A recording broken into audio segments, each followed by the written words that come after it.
I give away free Steam games with every major video I do, and here's who won this week. The games available to receive are listed below. To enter, just leave a comment and have contact information on your profile. And now, on with the video. I'm playing something almost every week, and sometimes I want to talk about it and give you a vertical slice. So stick with me for some lightning reviews. This week, on the chopping block.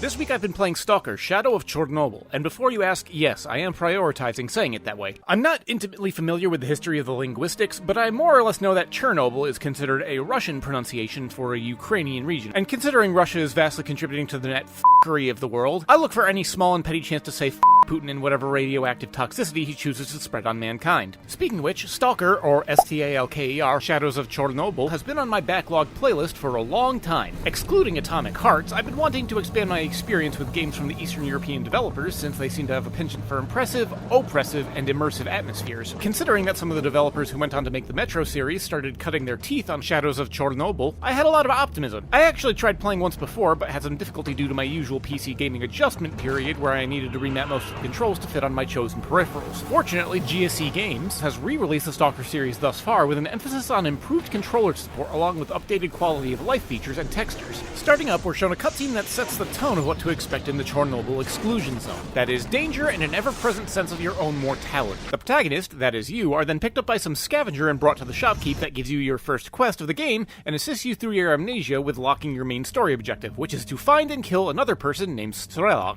Who is he? Not sure. Why do you want him dead? No idea. Just go find the answers through the quests you complete along the way. Minimal story introduction out of the way, you're then let loose in the world of S.T.A.L.K.E.R, or rather I should say the semi-linear micro-sandboxes of S.T.A.L.K.E.R. While some areas are open to exploration, it works kind of like a thread and bead setup, where narrow corridors lead to more open areas that narrow back down when moving from zone to zone. In your exploration, you're bound to come across hostile creatures or various armed thugs, and in terms of type of first-person shooter, S.T.A.L.K.E.R does not go for the route of the power fantasy. I won't say the game is realistic, but it definitely does not go for the portrayal of you as some means of super soldier. The first mission of the game, you're given nothing more than a pistol and are told to eliminate a group of bandits for information. Even placing a headshot doesn't guarantee a kill, and the only reason that the first mission is somewhat bearable is that you're fighting alongside about 4 or 5 NPCs. As the game progresses, your combat ability is more tied to the equipment that you can manage to squirrel off of whoever you can take down along the way, but don't think you can just hoard each and every weapon and item you come across. You have a somewhat limited inventory weight capacity, and in order to remain mobile and capable under an emergency, you can rarely carry more than a main rifle and 1 sidearm in addition to whatever healing items, relics, and ammunition you find. In fact, I had a rather pained moment when I had to separate myself from a Kalashnikov with a decent long-range scope and upgraded firing speed because no one was dropping AK ammo anymore, and if I went into one more fight, I'd be running completely dry on ammo. As much as I knew that the rifle was amazing, it was going to be useless if I didn't adjust my plans to be able to source ammunition after battles. This needed focus on inventory management is one of several ways the game communicates its oppressive atmosphere. While the nuclear exclusion zone may sometimes appear empty, it never feels dead. From localized anomalies, to the whistling of the wind, to the clicking of your Geiger counter,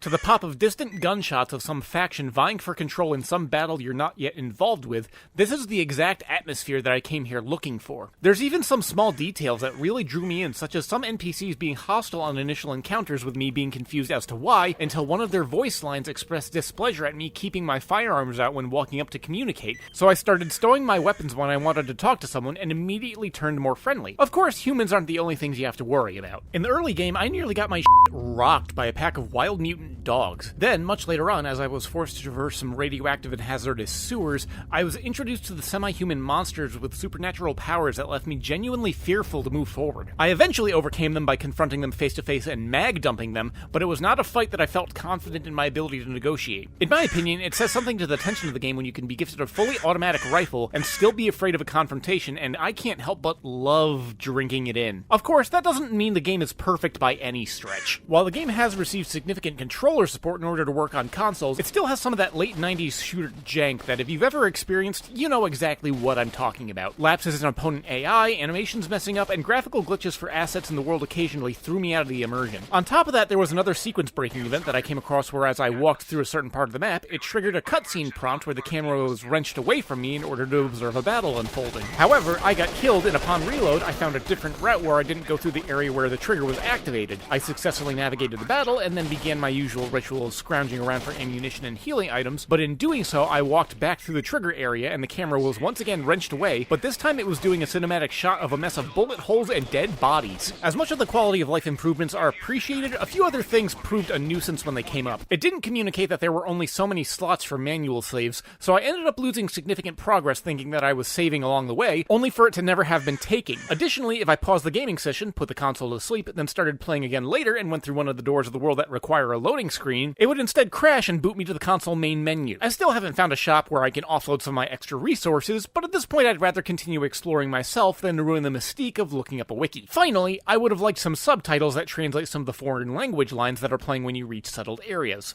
As you can likely hear, I've built up a list of nitpicks, but that doesn't change the fact that at a time of writing, I'm still playing it, I'm planning on playing more, and I'm looking forward to the other installments in the S.T.A.L.K.E.R franchise moving forward. It's a fascinating exercise to see the foundations being laid that were later iterated on with the Metro series, and it leaves me genuinely looking forward to S.T.A.L.K.E.R 2. Given how much tomfoolery has been going on in the game industry and how genuinely jaded I am to most gaming marketing materials, that's saying something. If the S.T.A.L.K.E.R trilogy gets a physical copy iteration released here stateside, I'm going to snatch that up as soon as I humanly can. Anyone interested in atmospheric and oppressive shooters should snap this up immediately. Just be prepared to encounter a few lapses in polish that'll try to jettison you out of the experience. Now, if you'll excuse me, I have a pot roast that's nearly done.